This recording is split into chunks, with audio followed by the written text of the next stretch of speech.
Very good morning friends from C Rajesh Bhauwala from Surat. आज का ये वीडियो हम टीडीएस के विभिन्न प्रावधानों में काफ़ी महत्वपूर्ण जो बदलाव 1 जुलाई 2021 से लागू होने वाले हैं उसके एनालिसिस के लिए ये वीडियो रिकॉर्ड किया है। इसमें जो फर्स्ट प्रावधान है वह प्रत्येक ऐसे करदाता पर लागू होता है जिसके ऊपर टीडीएस काटने की लायबिलिटी है। सरकार काफ़ी समय से यह देख रही थी कि बहुत सारे लोग ऐसे हैं जिनका हजारों रुपए का लाखों रुपए का टीडीएस कटा हुआ है, लेकिन वो आयकर का रिटर्न भर ही नहीं रहे हैं। तो सरकार ने ऐसे लोगों पर ज़्यादा नियंत्रण करने के लिए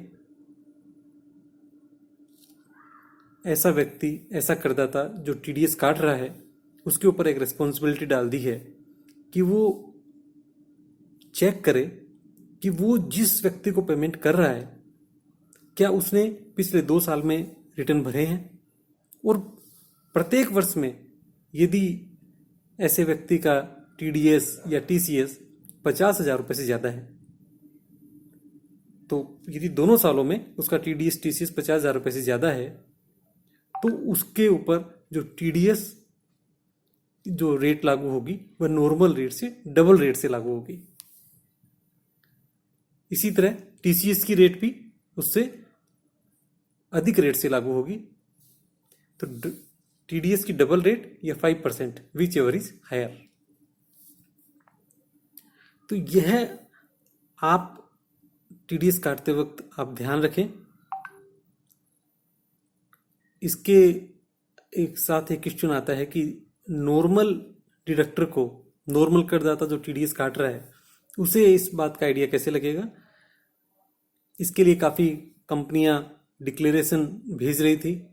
हमने भी डिक्लेरेशन का फॉर्मेट हमारे पिछले गाइडेंस नोट में दिया था, लेकिन अब सरकार द्वारा इनकम टैक्स के पोर्टल पर ही, जो इनकम टैक्स पोर्टल से अटैच्ड इनसाइट पोर्टल है, उसके ऊपर ही यह फैसिलिटी दे दी गई है कि आप पैन नंबर डालकर उसका स्टेटस चेक कर सकते हैं और उसमें आपको यह पता चल जाएगा कि वो उसने 2 सालों में रिटर्न रेगुलर भरे हैं या उसका टीडीएस टीसीएस की अमाउंट क्या है। तो आपके ऊपर हायर रेट से टीडीएस काटना है या नहीं काटना है ये उस साइट से पता चल जाएगा। इसके लिए आपको इनसाइट पोर्टल की साइट पर जाकर एक रजिस्ट्रेशन लेना है और उसके बाद आपके पास ये ऑप्शन है, आप सिंगल पैन को भी वेरीफाई कर सकते हैं, और यदि आपके पास समझिए 1000 आपके वेंडर्स हैं, सप्लायर्स हैं, तो आप उन सबकी एक बल्क फाइल बनाकर भी अपलोड कर सकते हैं। तो आपको एक एक व्यक्ति का स्टेटस चेक करने की जरूरत नहीं है। और इसमें सर्कुलर नंबर 11 के द्वारा सरकार ने एक ये भी राहत दी है कि आपको रोजाना ये एक्सरसाइज करने की जरूरत नहीं है। आप वर्ष के प्रारंभ में ये कर सकते हैं और उस हिसाब से आप टीडीएस काट सकते हैं। यदि आपका सप्लायर बोलता है कि आप हमें टीडीएस, अभी हमने अपना स्टेटस अपडेट कर दिया है, हमने अपने रिटर्न फाइल कर दिए हैं, तो आप उसको एक बार वापस वेबसाइट पर चेक कर लीजिए और फिर रेगुलर रेट से टीडीएस काट सकते हैं। यह एक बहुत ही महत्वपूर्ण प्रावधान था सेक्शन 206 AB का। दूसरा जो 1 जुलाई 2021 से लागू हो रहा है कि ऐसे पैन नंबर जिनका आधार से लिंक नहीं है, ऐसे सभी पैन नंबर इनवैलिड माने जाएंगे। तो आपको टीडीएस काटते वक्त क्या ध्यान रखना है कि जब ऐसे पैन नंबर इनवैलिड ही हैं तो आपको टीडीएस की रेट नॉर्मल रेट लागू नहीं होगी।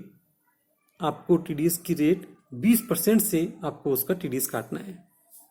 जैसे आपने किसी एम्ब्रॉयडरी या वैल्यू एडिशन जॉब वर्क करवाया और वो व्यक्ति आपको अपना पैन नंबर देता है, लेकिन वो पैन नंबर आधार से लिंक नहीं है, तो उस व्यक्ति का टीडीएस आपको 1% से नहीं काटना है, उस व्यक्ति का टीडीएस आपको 20% से काटना है।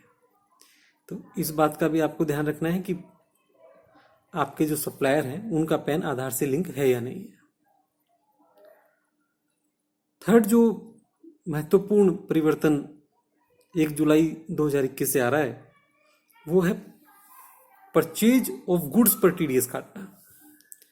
जनरली हम सर्विसेज पे तो काटते ही हैं, जैसे एम्ब्रॉयडरी जो work, dyeing and printing charges, लेकिन यह प्रावधान माल खरीदते वक्त सप्लायर का टीडीएस काटना है।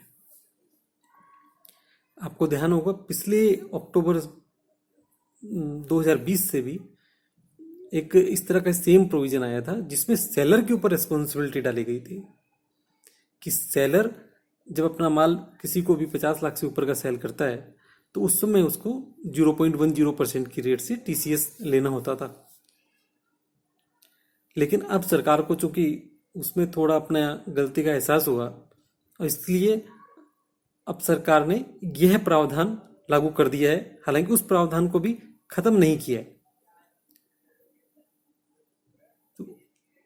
194Q से रिलेटेड हमारे पास काफी क्वेश्चन आए, उसको हम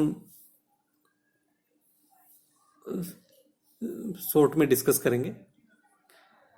जैसे सबसे पहले फर्स्ट क्वेश्चन है कि ये किन लोगों पर लागू है, किन्हें टीडीएस काटना होगा। जैसा कि हम नॉर्मली जानते हैं कि टीडीएस के प्रावधान इन जनरल 1 करोड़ से ऊपर का यदि आपका पिछले साल में टर्नओवर है तो लागू होता है। हालांकि कई टीडीएस के प्रावधान ऐसे भी हैं जिनमें टर्नओवर का क्राइटेरिया नहीं है, लेकिन जो कॉन्ट्रैक्ट पे टीडीएस है या प्रोफेशनल फीस पर है, टेक्निकल सर्विसेज पे हैं, वो रेंट पर है, बहुत सारे टीडीएस के प्रावधान तभी लागू होते हैं जब आपका टर्नओवर पिछले साल में 1 करोड़ से ज्यादा है।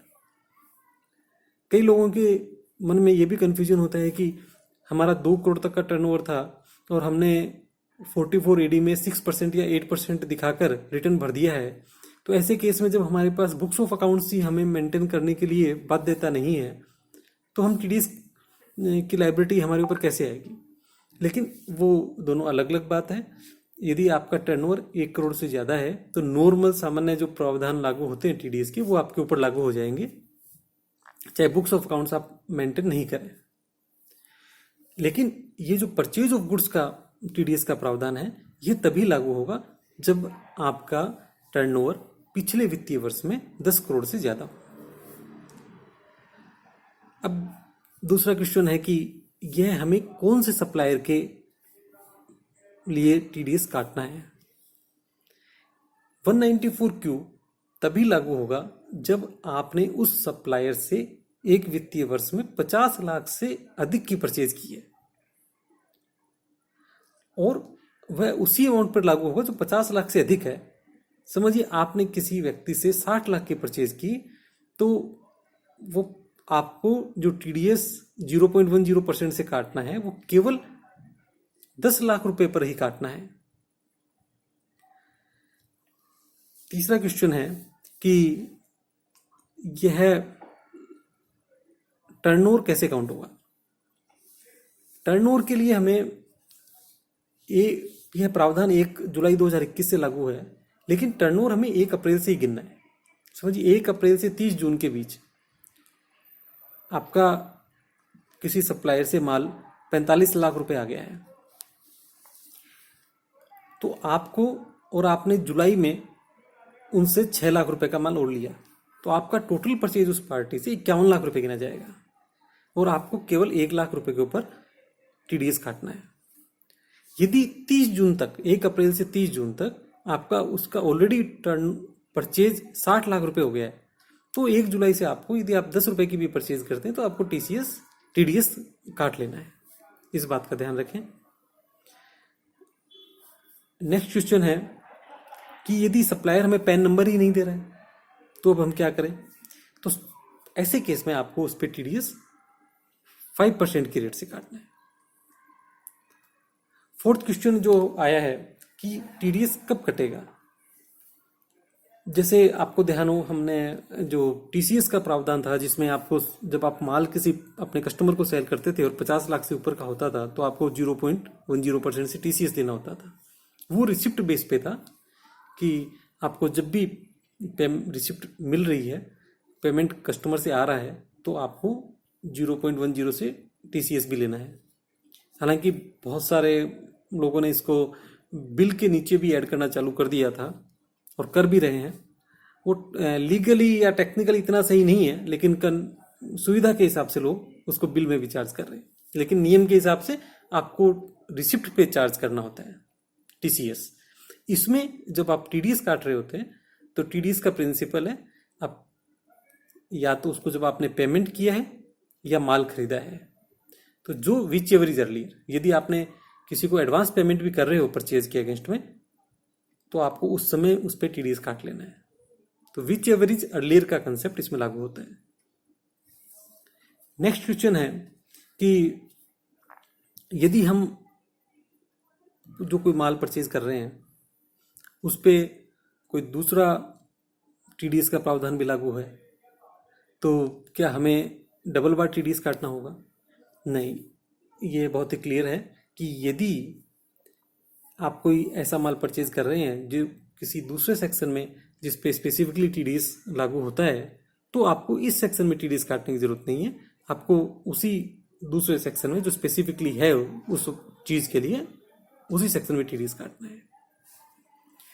नेक्स्ट क्वेश्चन है कि यदि हमारा सप्लायर भी टीसीएस हमसे लेता है, क्योंकि वो भी टीसीएस काटने के लिए, लेने के लिए लायबल है, और उसने हमें 50 लाख से ऊपर का माल सेल किया है, तो हमारा सेलर हमसे कह रहा है कि हम आपसे टीसीएस लेंगे, और आपकी लायबिलिटी भी है कि क्योंकि आपने 50 लाख से ज़्यादा का माल परचेज किया है, तो आपकी टीडीएस की लायबिलिटी है। तो आप ऐसे केस में आपको टीडीएस काटने की लायबिलिटी आपकी बनती है। आपको अपने सेलर को इन्फॉर्म करना पड़ेगा कि हम टीडीएस काटने के लिए लायबल हैं और हम आपका टीडीएस काटेंगे। ऐसा इंटीमेशन आप सेलर को दे सकते हैं, तो टीडीएस का प्रावधान टीसीएस के प्रावधानों को ओवरराइड करेगा। उसके बाद एक नेक्स्ट क्वेश्चन जो आया है कि यदि क्या ये इलेक्ट्रिक बिल पर भी लागू होगा, क्योंकि बहुत सारी इंडस्ट्रियल यूनिट्स हैं जहाँ पे नॉर्मल वे में 50 लाख से ज़्यादा का साल का इलेक्ट्रिक का बिल आता है। इलेक्ट्रिक बिल के ऊपर आपको टीडीएस काटना चाहिए, क्योंकि यह है कि बहुत सारे सुप्रीम कोर्ट के जजमेंट्स हैं जिसमें इलेक्ट्रिसिटी को गुड्स माना गया है, और जो टीसीएस के प्रावधान है उसके अंतर्गत भी सभी इलेक्ट्रिसिटी कंपनियां टीसीएस ले रही थी। तो आपका यदि इंडस्ट्रियल यूनिट है, पूरे साल में 50 लाख से ज़्यादा का इलेक्ट्रिक बिल आ रहा है, तो आपको इलेक्ट्रिक कंपनी को इन्फॉर्म कर देना है कि हमारी 194Q में लायबिलिटी है और हम आपका टीडीएस काटेंगे, ताकि वो आपसे टीसीएस नहीं ले। और यदि गलती से टीसीएस ले भी लिया है, 1-2 महीने के ट्रांजिशन पीरियड में ऐसा होगा कई केसेस में, तो उसमें भी कोई विशेष बात नहीं है, वो टीसीएस आप रिफंड मिल जाएगा, आपके टैक्स लायबिलिटी के सामने एडजस्ट हो जाएगा। तो इस चीज़ का ध्यान रखें कि इलेक्ट्रिसिटी बिल का ऊपर भी आपको टीडीएस काटना है, जब तक कि सीबीडीटी द्वारा ऐसा कोई स्पेसिफिक सर्कुलर नहीं आ जाए कि इलेक्ट्रिसिटी के ऊपर आपको नहीं लेना है। उसके बाद नेक्स्ट क्वेश्चन है कि यदि हमने टीडीएस का डिडक्शन नहीं किया तो उसका क्या परिणाम हो सकता है। यह इसका सेक्शन का सबसे इम्पोर्टेंट जो प्रावधान है कि यदि आप परचेज के ऊपर 0.10% से टीडीएस की रेट है लेकिन नहीं काटते हैं, तो वो परचेज अमाउंट का 30% डिसअलाउ हो जाता है। इसके लिए इसका खास ध्यान रखें, यदि कोई भी कारण से गलती से कोई एक सप्लायर का, 2 सप्लायर का आपका टीडीएस काटने से रह गया और उसी सप्लायर से आपकी 2 करोड़ 4 करोड़ की परचेज है, तो उसका 30% आपका उस ईयर में डिसअलाउ हो जाएगा। तो आपके ऊपर काफ़ी बड़ी इनकम टैक्स की लायबिलिटी आ सकती है। तो इस चीज़ का ध्यान रखें। हालांकि वो जो डिसअलाउ होता है वो नेक्स्ट ईयर में पेमेंट बेस पे आपको मिल भी जाता है, लेकिन उस पर्टिकुलर ईयर में आपको काफ़ी बड़ी इनकम टैक्स की लायबिलिटी का पेमेंट करना पड़ सकता है। उसके बाद जो नेक्स्ट क्वेश्चन आया है कि हम जो कैपिटल गुड्स जो मशीनरी परचेज कर रहे हैं, बहुत सारे, जैसे किसी भी तरह की मशीनरी, चाहे वो वीविंग लूम्स हैं या ट्विस्टिंग मशीन्स हैं या डायमंड मशीन्स हैं या बहुत सारी कैपिटल गुड्स मशीनरी जो भी अलग अलग इंडस्ट्री में लगती हैं, तो वो हम परचेज कर रहे हैं, तो क्या उस पर भी हमें ये टीडीएस लगेगा? हाँ, यदि आपका टर्नओवर पिछले साल में 10 करोड़ से ऊपर है और आप टीडीएस इस प्रावधान के दायरे में आ जाते हैं, तो आपको कैपिटल गुड्स पर भी ये टीडीएस काटना है। हालांकि यह इंपोर्ट पर लागू नहीं होगा, जो आप मशीन इंपोर्ट कर रहे हैं या कोई माल भी इंपोर्ट कर रहे हैं, गुड्स इंपोर्ट कर रहे हैं, उसके ऊपर ये लागू नहीं होगा। फ्रेंड्स, टीडीएस के प्रावधान धीरे धीरे बढ़ते जा रहे हैं और काफ़ी कॉम्प्लिकेटेड भी होते जा रहे हैं। इसके लिए टीडीएस कंप्लाइंस का ध्यान रखें और टीडीएस के एक गोल्डन प्रिंसिपल को ध्यान रखें कि यदि आपको किसी चीज़ पर डाउट है और क्लेरिफाई नहीं हो पा रहा है, तो उस पर टीडीएस काट लें, क्योंकि इसमें कोई नुकसान नहीं है। सामने वाले व्यक्ति को भी टीडीएस उसके टैक्स लायबिलिटी में एडजस्ट हो जाएगा या उसको रिफंड मिल जाएगा। और यही बात रेट्स के ऊपर भी लागू है। यदि एज ए लेमैन आपको ये ध्यान नहीं है कि टीडीएस किस रेट से काटें, दो चीज़ों में कन्फ्यूजन है कि किस रेट से कटेगा, तो हमेशा हायर रेट से काट लें, ताकि आपको आपके इनकम टैक्स असेसमेंट में कभी दिक्कत नहीं हो। हमने इस बारे में एक डिटेल्ड सर्कुलर भी इशू किया है। एक क्वेश्चन और अभी आया है कि क्या इस पे जीएसटी के अमाउंट पर भी टीडीएस काटना है? जहां तक टीसीएस का सवाल है, जो माल हम सेल करते हैं उसके ऊपर जो टीसीएस देना होता है, उसमें बहुत ही क्लियर प्रोविजन है कि चूंकि वो रिसिप्ट बेस पे है, इसके लिए वो जीएसटी के अमाउंट शामिल करते हुए उस अमाउंट पर आपको टीसीएस लेना होता है। लेकिन टीडीएस में, चूंकि टीडीएस में इनकम एलिमेंट जनरली देखा जाता है और जो सीबीडीटी के विभिन्न सर्कुलर हैं उनमें भी जीएसटी में जनरली ऐसा ही कहा गया है कि आपको वो बेसिक अमाउंट पर ही काटना है, जीएसटी की अमाउंट पर नहीं काटना है। हालांकि सीबीडीटी इस बारे में यदि और अधिक क्लेरिफिकेशन दे देती है तो बहुत बढ़िया है।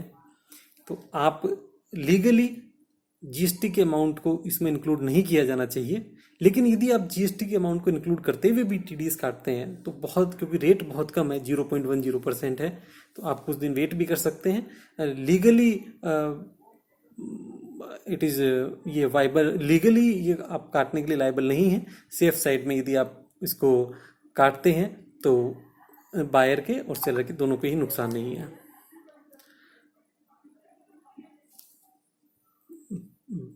Thank you friends, thank you very much.